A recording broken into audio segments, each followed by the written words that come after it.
Welcome to Season 2 of Frontline Fridays. I'm your host, Ron Thurston, and this season we're diving deeper into what it really takes to lead on the front lines of retail and hospitality. Together, we'll uncover the biggest shifts in frontline work and how smart leaders are navigating them to drive results when it matters most. And you'll hear from top executives, industry experts, and powerhouse operators, all sharing tactics you can put to work immediately. I'm zeroing in on one thing every retail leader is obsessed with, and that's employee retention. How to keep your best people engaged, loyal, and at the top of their game. My guest, Billy Kissel, knows exactly what it takes because he's living it every day. Billy is a retail leader with over 35 years of experience, but what really defines him is his authenticity, purpose, and people-first mindset. He started his career on the front lines and worked his way up through multi-unit and executive roles, and today serves as the head of stores for the East at Office Depot. He's led large field teams for some of retail's most respected brands, including Gap, J.Crew, and West Elm all across North America. Billy's known for transforming store cultures, building standout leaders, and creating coaching frameworks that put people at the heart of performance. Billy is the real deal, and I know this for a fact because he used to work for me. So Billy, welcome to Frontline Fridays. Thank you, Ron. So happy to be here. So happy that you're here with us. So I wanted to throw it to you because I wanted you to share the story about how we met many years ago at this point. And here we are, both of us still immersed in the world of retail. So why don't you tell the story? Sure. Well, Ron, I can't believe it's been almost 20 years since you hired me. Crazy. I did. So like you said, Ron made a very good hiring decision and hired me to work at West Elm in a very interesting up-and-coming neighborhood called Wynwood. There's a lot of money riding on this location, so I'm sure there's a lot of stress. We got to work together in 2006. We launched the brand in Florida. We hired an amazing team at my first store there at Midtown. Really just powerhouse of leaders. When I think about frontline workers, I don't think we could have made a better dream team at that location. And then we just stuck together. You moved on to big things, and I moved up in my career, and we've stayed in touch the entire time. We have. And we've seen each other multiple times. You were running West Elm and I lived in New York. We would see each other. We've seen each other in Miami again since, and it's just a pleasure. And I'm really proud to have watched your career. Oh, it's been a pleasure to have you as a mentor and somebody I can always talk to, get great advice from. Thank you. What I think you didn't share is that when I left West Elm, you took over as head of stores. And so you were kind of my successor. And that's always, such a great way to have those people that when you moved, you're in very good hands. And I always felt that way with you. Yeah, it's just amazing that when you think about your legacy and the important things, sometimes we think about awards, recognition, but it's really about your legacy of talent. Where are people today that you got to work with? It's true. So let's jump into why I wanted you to be on the show to speak specifically about retention, because this is a conversation that every brand has with me of how do we retain our people. And I think often there's a perception that if I just do X, what do I have to do to keep my people? Often, do I need to pay them more? And I think it still seems like a mystery. And I know you would agree, retention is a highly complex, very human-centric point of view about how to build this. In many ways, it's a KPI in our business. So tell us about your approach to people and retention specifically. Yeah, I think sometimes there is a compensation factor. I think you have to understand what motivates the team, what's competitive in the marketplace. Is there an incentive for the quantity of sales? Is it a commission based? But that's just a small part of it. I think probably the biggest part is creating the culture where people want to work in your business. So show up with your very best. Make sure that you bring your best for your team every day. Make sure that you have a company with focuses on recognition, that's purpose-driven, that connects what's important to those associates, and they can bring that to life in the job scope. And when did you discover that this kind of commitment to retention was the unlock to success of your, I would say of your business, but maybe of your career. Yeah. I mean, I think I've known it the entire time I've been in retail that if you're short staffed and you don't have great people working, then you're at a loss. I think when it became really pronounced is when I was in New York City. And we discovered that we had really great $2 million sellers on our teams that had second and third jobs because New York is expensive. And we discovered there that, you know what, we need to look at our compensation package. We knew we had a great culture. I had created a fantastic culture amongst my team, but we realized that there was a compensation factor. We needed to find out how much do we need to pay these $2 million sellers so they could quit their other jobs. I guess that was probably the time in my career where it became so pronounced that by paying more money, we as a business could make even more money and be even more successful. And the benefit to the associate was that they actually had a better quality of life because they weren't running around trying to pick up extra hours here and there. What would you estimate that impact has on the business in general? Would you say it attributes to positive comp performance? I certainly would. Yes, I think it's 10% comp in general. I think when you're short staffed or you have the wrong people, that's a 10% impact.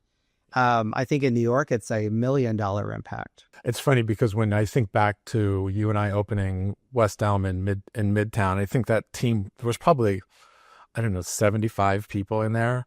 Yeah. So 100 people maybe when we opened Dayland, you and I opened the big flagship in Puerto Rico. I think we hired 100 people. That idea doesn't really exist today. Like these really massive teams, they're smaller today than they were then. And payroll is different today and the expectations are different today. And so I often think retention is actually an even more important conversation today because the teams are smaller. You're right. When you all of a sudden you're understaffed because the team was 10, now it's 7. Then I have a couple of call outs, now it's 5, and then you're scrambling all day. Yeah, it is. It is. There's a lot of scrambling happening. I think whenever we open those big teams, though, we led with culture first. And anytime we open new businesses, we have to ensure that while we're teaching operations, we're teaching selling, we're also not underestimating the power of culture, the power of purpose, how their contribution to our business is actually giving a bigger contribution to the world in many cases. So when you and I spoke last week, you mentioned this phrase that I hadn't heard before, the empowering the front line starts with leaders being present and visible. And that's a specific phrase that you use. So can you dig into that more for me? Yeah, I think in my career, I've learned that leaders have to be visible to their teams and they have to be present when they are visible. And what I mean by that is, whether there's good times or bad times, leaders have to be in the field. Leaders have to be on video.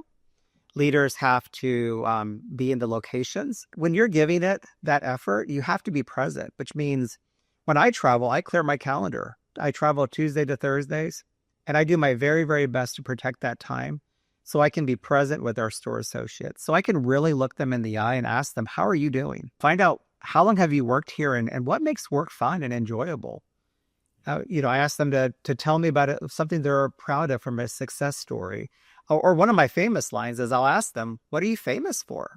What do people in the company know you for? Or maybe people in the district or people in the store know you for, but I can't do that if I'm looking at my phone, if I have an Apple Watch on and it's nudging me. You can't do that if you're not present. You can't really hear. And they know that. They know you're not present. And they make every way like, hey, I know you're really busy. I get that a lot. I know you're really busy. Yeah. If you need to take calls or if you need to take a meeting, you can use this office. And I make it clear, there's nothing more important today than for me to be here talking to you and your team right now. Yeah. And so, Billy, how do you do that at scale? You have a large store count today. You have a large employee count. How do you make sure you feel present and visible at scale? Yeah, we use video a lot. So I try to make sure that I'm on camera so that everyone can see me when it is virtual. I require video for all of my team meetings. When we do regional recognition calls, I make sure that everyone has a camera on so that we can see each other. I use very little slide decks because if you have a slide deck up, you can't see people. when I'm in a store, I will, Tuesday to Thursdays I travel. So I try to get to as many locations as possible. It's not a contest to see how many I can see, but it is important to really look at people's faces, hourly associates, those that are thick in the weeds of everything, to look them in the eye and say, thank you for what you do. So it's important to see as many stores as I can.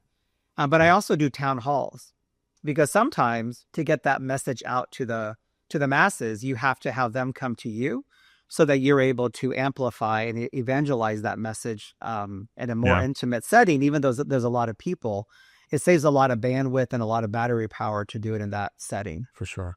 And what do you think the impact of that, of town halls like that, and you having this reputation for being present and visible, what has that done for the culture of the company today, and I think of your career? Yeah, I think over the course of my career, and I've done this really everywhere that I've worked, Yeah. I think it humanizes retail. One thing I really try to do is humanize that there's not a conglomerate running this company. There are human beings. There are people that care about the associate experience, that are our external customer and our internal customer experience. But I also think it builds trust. I think that when I'm able to look people in the eyes, not only does it humanize me, not only does it give me a chance to amplify the message of the priorities, but it also gives me a chance to build trust, to ask them questions, to get to know them as human beings. And hopefully when we depart from our interaction, they are going to use that power for good. They're going to say, hey, that guy was actually really interesting, or he asked me how I was doing. He knew my name. And I do try to do recognition too. So I don't give out recognition like a blue ribbon at a fair, but I give it out when it's well-deserved. And we do it in a purposeful way, and we make sure that we make time for it every time. And as I think about that, and I think I've been in similar situations, how do you take all of that feedback? So you've been present and visible at scale, which equates to a lot of feedback. A lot of, why don't we do this? I need more of this. A lot of questions about the company. How then do you go back and share what you learned? And maybe more importantly, what actions are you taking? Yeah, well, we always take good notes. And I do ask the question. I ask, what feedback do you have? What can we do better to smooth the road humps on the selling process? What are we doing today that doesn't make sense that we've just been doing? That's a great way to facilitate questions. I think in the town hall environment, it makes people feel really comfortable to ask more questions because there's more people there that they know. But we take really good notes of those questions, feedback. Sometimes I'm able to get answers in the moment by just having some insight that they didn't know. It's methodical. Take really good notes. We divvy it up between our store support partners. And we put timely feedback out there, and we are committed to closing the loop on that feedback. Getting the feedback is easy part. Getting it back out to the field can be challenging. We can do that through a follow-up virtual meeting where we can walk through, these were our takeaways. We can also cascade it down from the regional level down to district levels to stores. It's really important to close the feedback. It's the most critical part of this, because we don't want anyone to think that we just listened and didn't do anything with it. So when we're able to connect and close the loop on that feedback in a very transparent way, articulating the whys on why we were able to move forward with this program or why we are not able to move forward with it now, explaining the whys, sticking to the facts and owning up to it, I think is really important. And we just do it piece by piece. Sometimes it may take us a couple of weeks to get the feedback, but we're going to get the feedback. Sometimes we don't like the closing of the loop because it's not what we wanted, but we'll always explain the why, and we'll always make sure that if it wasn't something we're moving forward to now, then I'll keep that in my book and I'll revisit that when the time is appropriate. That's the interesting part about jobs like ours, we're in this kind of head of store roles, because you are the link between a massive field organization and all of your corporate business partners. You have to keep both sides of the table happy at all times. And it's a real challenging role. And all of us that have had that, you really feel that difference. Sometimes you're a corporate employee and you're trying to manage expectations of the senior leadership team. And other times you're having conversations with part-time associates who talk about the challenges of their work. That's what makes your job so complex and so interesting. And I think as an industry, so difficult sometimes. Yeah. We have to face them. Like sometimes we don't like what's going on in the field. We don't like what's going on in corporate. But the difference between a lot of the different roles is that I have to go out and face them. My team has to go out and face the associates. And we want to do it with pride. We want to make sure that we're all aligned. We may not always agree to the decisions that were made, but we have to align to those decisions. And the best way to align is to explain the whys. Make sure that there's a reason why this is happening and make sure that we're communicating that out as much as possible. And you shared with me the kind of sense of discovery of when things were going great and giving the opportunity for your leadership team to like take a winner's lap and to take in a moment to recognize greatness in them. Maybe it was your big idea that translated into a program that then got executed beautifully in stores. Tell us more about the winner's lap mentality. Yeah, I think the winner's lap is critical. As a company, as an organization, we have to take winner laps. Whenever a field associate or a colleague had a great idea that we were able to put into action and we were able to, in many cases, simplify a work process or drive incremental sales from an idea out there, we have to connect it to all of our associates. Let them know that this came from the field. Whenever we can, we want to connect it to an individual location, a store, or even a person to make sure that it just amplifies the message that we're really listening. We hear you. And whenever we can act on things, we act on it. So I think that winner's lap is really, really critical. And again, like if you link that back to retention, being recognized for your contributions, your work, your impact on business, that feels good. And your likelihood to stay will probably go up. And your potential like commitment to a career in retail changes, your commitment to the company changes, all of that. I mean, they sound, I think, sometimes small, but they have such big impact of just being the leader that knows how to be tough, but also knows when to give people the chance to take a winner's lap. Yeah. When people trust you, when people know you're listening, when people know that you're present, it makes a world of difference. And I think that when they trust you, they follow you. When they follow you, they want to be a part of the better company. There may be programs in certain companies that they're able to join in that align with their purpose.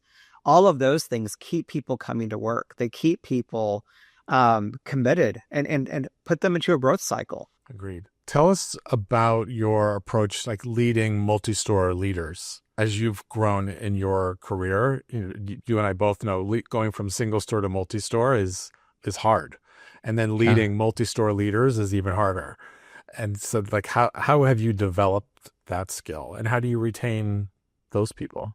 Yeah, it's really interesting because I think whenever leaders are getting promoted, you have to take different stances. When I'm out traveling with my leaders, my field team, my job is to observe them in action. What is the impact that they're having with their teams in their organization? Are they cascading the information out? Are we seeing the culture in their stores? Are we seeing consistent conversations and results around our priorities? The only way that I can really judge how they're doing or assess how they're doing is for me to see it in action. So a benefit is I get to meet a lot of people in a lot of stores and I get to shake a lot of hands. And I really mean that it's critical that I get to see those faces. That's where I get my energy.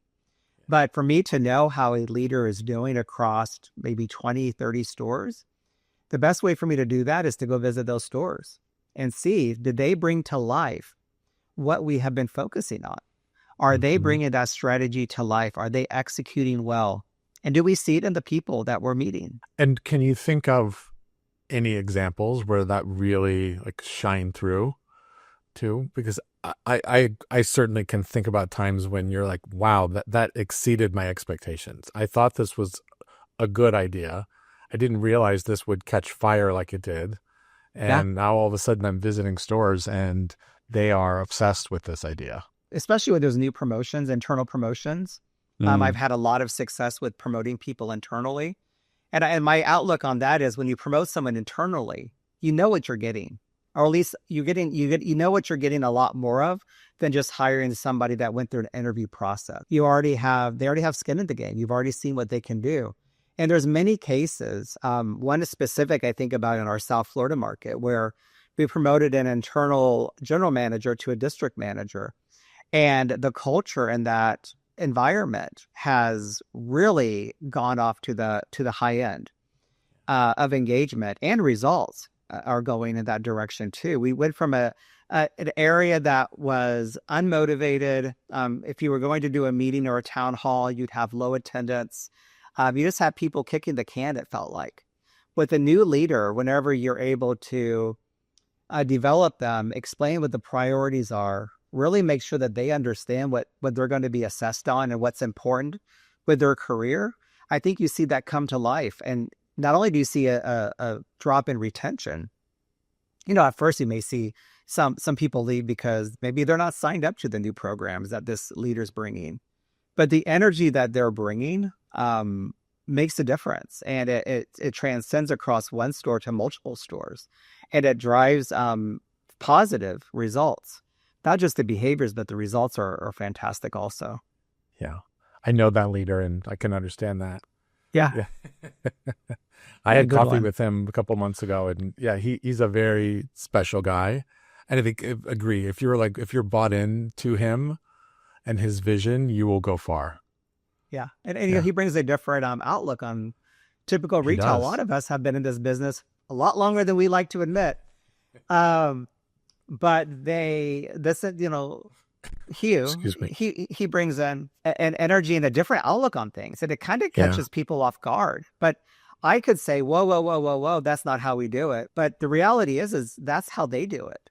And let's support that. And let's say, you know what, this is working for you. Yeah. Congratulations. As long as we're meeting the initiatives and the priorities, that's what matters most. Right. Because when you think about retention in a multi-generational workforce, the rules don't apply to all. Right. And often leaders like that can teach those of us, you're right, that have been doing this a long time, that actually won't work. Or you're forgetting about this group of people, or that learning and development program is not being adopted because of the way that it's written. Like the list can go on. And I very much admire people who are willing to raise their hand and say, I understand why you want to do that, but here's why it won't work. Right. And how we can actually make it better. Yeah, it's a give and take. And I think, nothing better than whenever I have a new promotion or a new hire and the team, this is another way I kind of understand, are they doing a great job or not, is that team will come up to me and hug me and say, thank you so much for bringing this person into our sphere of work, because they're making a difference. And there's no better way to understand how someone's doing outside of results and behaviors than have someone just tell you they're doing it. Agreed. I want to wrap up the last couple of questions here as we approach our mark, but I love this idea, and I think sometimes there's a misconception here that 100% retention is not the goal. And the senior leadership team may say, I don't understand why the turnover is so high in the field. Because generally turnover in corporate environments is not nearly as high as the field. But yet you and I both know there is always going to be more turnover in the field for a variety of reasons. And how do you speak to that in the senior leadership environment? Because I'm sure you get questioned about it. I always have, why is it 30%, 40%? Why is it this number? How do you handle that today? Well, I think one is be transparent. Winners are going to win. Winners typically win, and they're going to be great. And you don't want them to leave. You want to make sure that you are, I don't coddle them, but I want to make sure that I'm really in tune with them and their performance. And out there's always going to be people who are working against the system. And it's unfortunate, but maybe they are signed up to the old style or old programs and they don't want to change. What I've done in my career is I like to travel with them even more. Mm-hmm. I want to see through their eyes. What are they teaching their teams? Whenever they're out in the field, what are they talking about? And I can see it very visibly. It stands out more than most people think. But when you're traveling multiple districts or multiple stores, you can see a trend in attitude. You can see a trend in talking points, what those team members are talking about. And if it's going against the grain and going against what we're working towards, I have to call it out very directly in a very kind way. I always assume positive intent. That's my measurement of my ability to give feedback is, am I saying this with positive intent? Yeah. And I just asked them, why do you think we're not seeing any of the initiatives come to life in your area? Yeah. And hopefully they can change that behavior, but that's something I would consider to be good turn if they decided to leave. Agreed. And being self-reflective about turnover then too. Like, what could we have done? Sometimes there are things as a company or as a leader that we could do differently. It's not always them. No, it's also absolutely. us. It's us. Sometimes in our drive to get buy-in, we often, I think, just roll over people and say, this is what we're doing now. So I think the town halls, I think the visits, I call it evangelizing. I'm evangelizing the message. I'm bringing it to life. I'm doing it with them. So on our store visits, I'm not just saying, go do this. I'm saying, let's do it together. Show me how to do it. At my Puerto Rico market, the current and the ones in the past, in Puerto Rico, it's amazing. I've always show me how you do it, because it's amazing how they bring it to life, how they articulate it. If I ask them to write it down, they would just say, oh, I just do everything that everybody else does. But when they show me, it's, wow, this is exceptional in what you're doing. So I think it's not about talking about it. Let's go do it. And let me show you. Let me fall down trying to show you how to do it. Because I think it's also important for me to be humble. And I may try to, role play or skill build a behavior, and I may fail at it. But it's okay, because we learn together. I love that. Before I ask you the last question, you had made a post this week on LinkedIn about an interaction with Mickey Drexler. Yeah. Very early in your career. Can you share a little bit of insight on that? Because you and I both started at the Gap. It's just another funny coincidence that you and I have. We didn't work together. But, I have early Mickey Drexler stories too from the 80s, early 90s. So just share a couple things about that post, because I thought it was so beautifully connected to a lot of what we've spoken about today.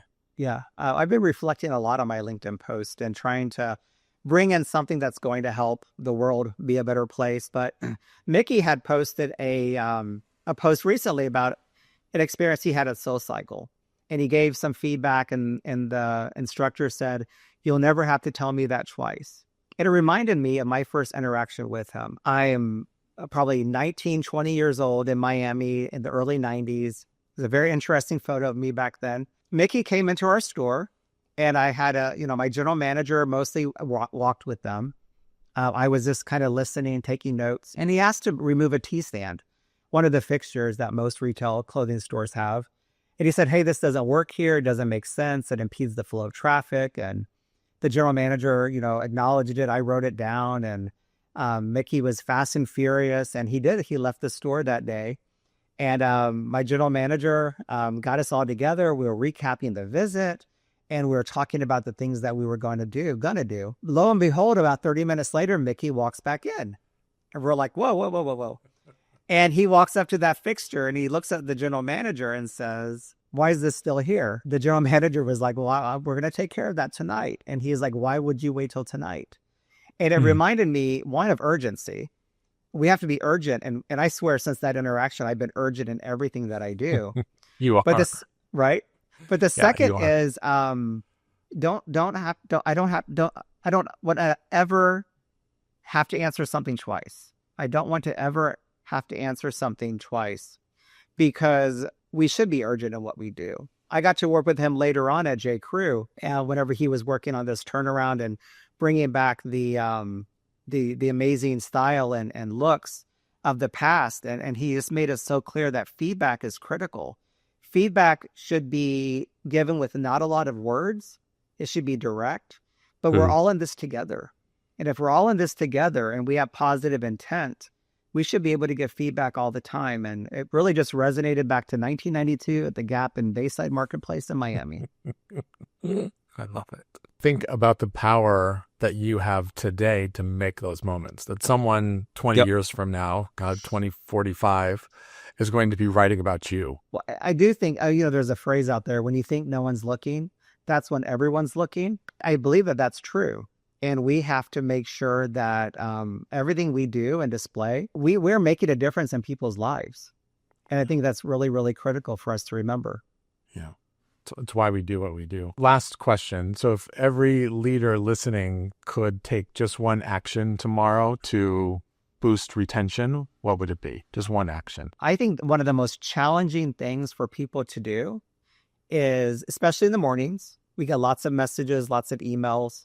My advice is close your computer, put your phone in your pocket, go to a store, go to a restaurant, whatever your line of work is, go into the field and engage team members. Ask them why they work here, what makes work fun, how we can make work a better place, how we can be more efficient. Just engage the teams. I think that it's very simple that you got to close the computer first. Beautifully said. Thank you. Thank you, Billy. It's such a pleasure to have this full circle moment that is not over by any stretch, but it's great to be able to do this with you.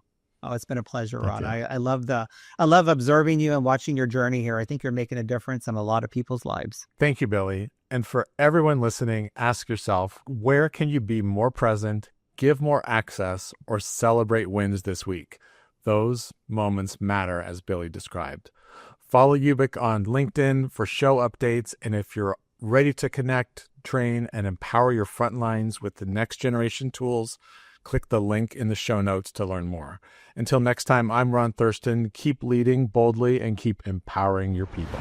Billy, thanks for reminding us that when we listen, act, and lead with purpose, teams don't just stay, they thrive. And for everyone listening, here's your challenge for the week. How will you be more present, give more access, or celebrate more wins? Because those moments can make all the difference. Thanks for being here, and special thanks to Ubik, presenter of the Frontline Fridays podcast. Ubik is the all-in-one platform that helps retail and hospitality leaders connect, train, and empower their teams. Ready to make your frontline your competitive advantage? Go to ubik.com. That's YOOBIC.com